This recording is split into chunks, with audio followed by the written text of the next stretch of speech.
warahmatullahi wabarakatuh. Perkenalkan, nama saya Siti Badriah dengan NIM 221011402011 dari kelas 03 TPLP 003.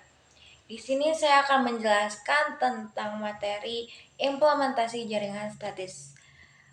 Yang pertama itu ada pengertian dari routing statis.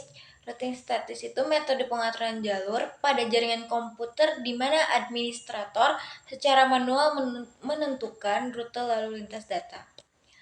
Implementasi jaringan statis merujuk pada penggunaan alamat IP statis dan konfigurasi statis pada perangkat jaringan yang sering digunakan di lingkungan di mana perubahan konfigurasi jaringan jarang terjadi.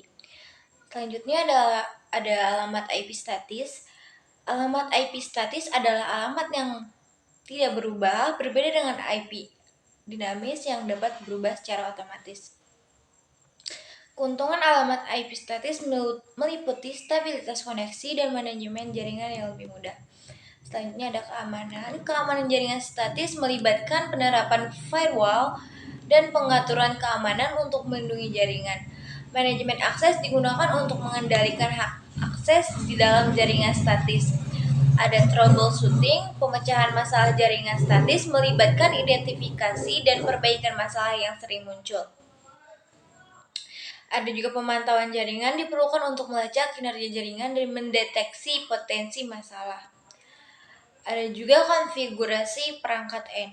Perangkat N seperti komputer atau server juga perlu dikonfigurasi dengan alamat IP statis.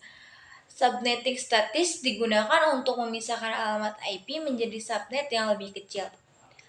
Selanjutnya ada keuntungan routing statis. Yang pertama itu routing statis dapat memberikan kinerja yang lebih cepat karena tidak ada overhead protokol dinamis. Yang kedua, administrator memiliki kontrol penuh atas konfigurasi dan pengelolaan tabel routing. Selanjutnya ada konfigurasi router. Router perlu dikonfigurasi dengan alamat IP statis dan routing statis untuk mengarahkan lalu lintas jaringan. Selanjutnya, Kesimpulan, routing statis memiliki kelebihan tertentu, terutama dalam skenario jaringan yang tidak berubah secara signifikan. Namun, keputusan untuk menggunakan routing statis harus didasarkan pada kebutuhan spesifik dan karakteristik jaringan masing-masing.